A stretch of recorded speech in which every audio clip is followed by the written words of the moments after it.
Hi friends, അസ്സലാമു അലൈക്കും. നമുക്ക് എളുപ്പത്തിലൊരു ഗാർലിക് ചിക്കനും ഫ്രൈഡ് റൈസ് ഉണ്ടാക്കിയാലോ. ആദ്യം ചിക്കൻ ഫ്രൈ ചെയ്തിട്ടാണ് ഗാർലിക് ചിക്കൻ ഉണ്ടാക്കുക. അത് ഞാൻ വീഡിയോ എടുക്കാൻ മറന്നുപോയി, മാരിനേറ്റ് ചെയ്യുന്നത്. അപ്പോൾ വളരെ കുറച്ച് മതി നമുക്ക് ഇൻഗ്രീഡിയൻസ്. ഗാർലിക് ചിക്കന്, ഒനിയൻ കട്ട് ചെയ്തത്, പിന്നെ ക്യാപ്സിക്കം, ഗാർലിക്ക്, വെളുത്തുള്ളി, മല്ലിച്ചപ്പ്, പച്ചമുളക്, അത്രയും മതി. അപ്പോൾ ഗാർലിക് ചിക്കൻ ആയതുകൊണ്ട് ഗാർലിക് ചിക്കൻ എത്ര അധികം ഉണ്ടോ അത്രയും ടേസ്റ്റാണ്. ഞാൻ ഒരു പിടിയാണ് എടുത്തത് കേട്ടോ. അപ്പോൾ നമ്മൾ ചിക്കൻ പൊരിച്ച ഓയിലിൽ തന്നെയാണ് ഇതുണ്ടാക്കുന്നത്. അപ്പോൾ ആദ്യം ഗാർലിക് ഇട്ട് ഒന്ന് വഴറ്റിയതിന് ശേഷം നമ്മൾ മല്ലിച്ചപ്പ് ഇട്ട് കൊടുത്തു. പിന്നെ ഞാനൊരു 5 പച്ചമുളക് ഇട്ട് കൊടുക്കുന്നുണ്ട്. ഇതിലേക്ക് ഞാൻ എരിവിന് മുളക് പൊടി ചേർക്കുന്നില്ല, അതുകൊണ്ടാണ് 5 മുളക് ഇട്ടത്. അപ്പോൾ നിങ്ങൾ എരിവിനനുസരിച്ച് ഇട്ട് കൊടുക്കുക കേട്ടോ. അത് കഴിഞ്ഞിട്ട് നമ്മൾ സ്ക്വയറായി കട്ട് ചെയ്ത് വെച്ച ഉള്ളി, ഞാനൊരു 3 ഉള്ളിയാണ് എടുത്തത്, വലിയ 3 ഉള്ളി. അപ്പോൾ 1 കിലോനാണ് പിന്നെ ചോറിനും കറിക്കും കൂടെ ചിക്കൻ മേടിച്ചത്. 1 കിലോന് അരിയും വെക്കുന്നത്, അതിനുള്ള അളവാണ് കേട്ടോ അത്. അപ്പോൾ ഉള്ളി വഴറ്റി വന്നതിന് ശേഷം നമുക്ക് കുരുമുളക് പൊടി ചേർത്ത് കൊടുക്കുക. അതിൽ കുരുമുളക് പൊടി, മഞ്ഞൾപ്പൊടി, ഉപ്പ് പൊടിയായിട്ട് ചേർക്കുന്നുള്ളൂ, വേറെ ഒരു പൊടിയും ചേർക്കുന്നില്ല.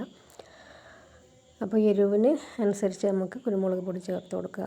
അപ്പോൾ കുരുമുളക് പൊടിയും മഞ്ഞൾപ്പൊടിയും ഉപ്പൊക്കെ ഇട്ട് ഒന്ന് വാട്ടിയെടുക്കുക. ക്യാപ്സിക്കം നമുക്ക് ലാസ്റ്റ് ഇട്ട് കൊടുക്കുക കേട്ടോ. ക്യാപ്സിക്കം നമുക്കൊരു കടി കിട്ടാൻ വേണ്ടിയിട്ടാണ്.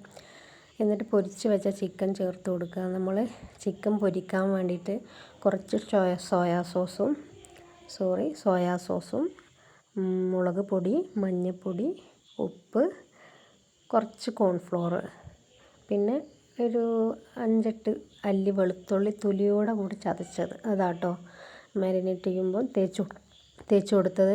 ഞാനൊരു 10 മിനിറ്റ് തേച്ച് വെച്ചിട്ടുള്ളൂ. കുറേ നേരം വെച്ചാൽ നന്നായിരിക്കും, 10 മിനിറ്റ് മതി, ധാരാളമാണ്. അപ്പോൾ ചിക്കൻ ഫ്രൈ ചെയ്ത് കയ്യിലിട്ടു. പിന്നെ ക്യാപ്സിക്കം ഞാൻ ചിക്കൻ ഫ്രൈ ചെയ്തതിന് ശേഷം മാരിനേറ്റ് ചെയ്ത് വെച്ച വെള്ളത്തിൽ ഇത്തിരി വെള്ളം കൂടി ഒഴിച്ചിട്ട് ചേർത്ത് കൊടുത്തതാണ് കേട്ടോ. അപ്പോൾ ചിക്കൻ്റെ ആ ലെവലിൽ വെള്ളം ഒഴിച്ച് കൊടുത്തിട്ടുണ്ട്. അത് കഴിഞ്ഞിട്ടാണ് ക്യാപ്സിക്കം ഇട്ട് കൊടുത്തത്. പിന്നെ കുറച്ച് സോയാ സോസും കുറച്ച് ടൊമാറ്റോ സോസും ചേർത്ത് കൊടുത്തു. പിന്നെ നമുക്ക് ടേസ്റ്റ് ചെയ്ത് നോക്കിയിട്ട് ഇനി വേണമെങ്കിൽ ചേർത്ത് കൊടുത്താൽ മതി കേട്ടോ. പിന്നെ ഞാൻ കോൺഫ്ലോർ 2 സ്പൂണ് ഒരു പാത്രത്തിൽ കലക്കി വെച്ചിട്ടുണ്ടായിരുന്നു, ലാസ്റ്റ് അത് ഒഴിച്ച് കൊടുത്തു. ഇത് തന്നെ നല്ല കട്ടിയുണ്ട്. കട്ടി കുറക്കണമെങ്കിൽ കുറച്ചുകൂടി ചൂടുവെള്ളം ഒഴിച്ച് കൊടുക്കുക. ഞാൻ കുറച്ച് ചൂടുവെള്ളം ഒഴിച്ച് കൊടുത്തിട്ടുണ്ട്. പിന്നെ ഫ്രൈഡ് റൈസൊക്കെ വേവിച്ച് വെച്ച ചിക്കൻ്റെ വെള്ളം ഒഴിച്ച് കൊടുത്തിട്ടുണ്ട് കേട്ടോ.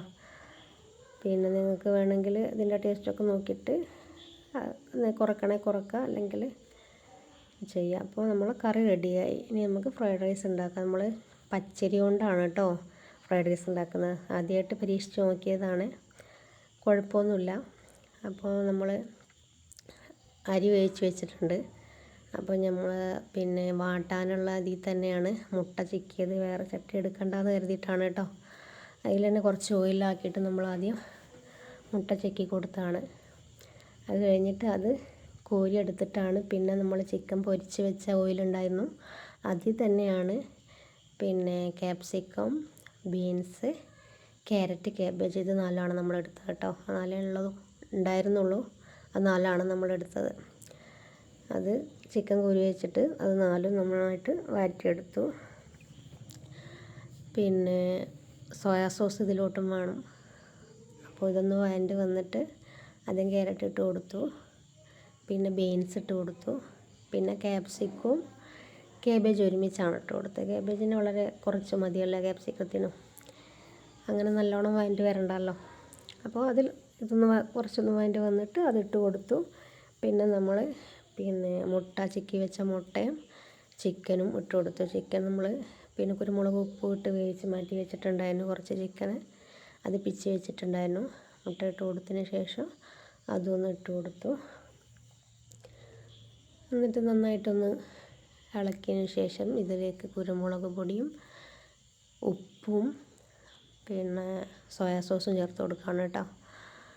അത് കുറച്ചൊരു ഒരടപ്പങ്ങാണ്ട് ഒഴിച്ചിട്ടേ ഉള്ളൂ, നമ്മൾ ഏകദേശം ഒരളവ്. പിന്നെ ഉപ്പിട്ട് കൊടുത്തു, പിന്നെ സോയാ സോസ് ഒഴിച്ച് കൊടുത്തു, ഉപ്പിട്ട് കൊടുത്തു, കുരുമുളക് പൊടി കുറച്ചിട്ട് കൊടുക്കുകയാണ്. പിന്നെ മല്ലിച്ചപ്പും പുതിനയും കുറച്ച് ഇട്ട് കൊടുത്തിട്ടുണ്ട്. അത് എല്ലാവരും ചേർക്കില്ല ഫ്രൈഡ് റൈസിൽ, ചിലർ ചേർക്കുള്ളൂ കേട്ടോ.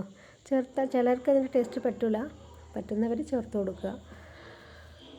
അപ്പോൾ ഞങ്ങൾ ചേർത്തിട്ടുണ്ട് കേട്ടോ. അപ്പോൾ സോയാ സോസ് കുറച്ചുകൂടെ ചേർത്ത് കൊടുത്തിട്ടുണ്ട്. എന്നിട്ട് നമ്മൾ പിന്നെ വേവിച്ച് വെച്ച ചോറ്, നമ്മൾ പിന്നെ പച്ചരി ആദ്യമായിട്ട് വെച്ചതാണ് ഫ്രൈഡ് റൈസ്, അതുകൊണ്ട് നമുക്ക് വെള്ളത്തിൻ്റെ കണക്കറിയില്ലായിരുന്നു. അപ്പോൾ നമ്മൾ ഇരട്ടി വെള്ളം എടുത്തിട്ടുണ്ടായിരുന്നു, പക്ഷേ ഇരട്ടി വേണ്ടായിരുന്നു എന്ന് തോന്നിപ്പോയി, കുറച്ചൊന്ന് വെന്തു. പക്ഷേ ഇതൊന്ന് കുറച്ചൊന്ന് ചൂടാറിയപ്പോൾ ശരിയായിട്ടോ. അങ്ങനെ ആ ചൂടോടൊക്കെ നോക്കിയപ്പോൾ ഒന്ന് വെന്ത പോലെ തോന്നിയിട്ടുണ്ടായിരുന്നു. പിന്നെ കുഴപ്പമില്ല. അപ്പോൾ പച്ചരി എടുക്കുമ്പോൾ അതിനനുസരിച്ച് എടുക്കുക. അപ്പോൾ അങ്ങനെ നമ്മൾ ആ ഫ്രൈഡ് റൈസും റെഡിയായി, നമ്മൾ ഗാർലിക് ചിക്കനും റെഡിയായി. അപ്പോൾ എല്ലാവരും ഒന്ന് പരീക്ഷിച്ച് നോക്കിയിട്ട് അഭിപ്രായം പറയുക. പെട്ടെന്ന് ഉണ്ടാക്കാൻ പറ്റും, രണ്ടും പെട്ടെന്ന് ഉണ്ടാക്കാൻ പറ്റുന്ന അരിയുന്ന ആ ടൈം ഇതാവുള്ളൂ. ഗാർലിക് ചിക്കൻ പെട്ടെന്ന് പറ്റും, വെളുത്തുള്ളി തൊലിച്ച് വെച്ച്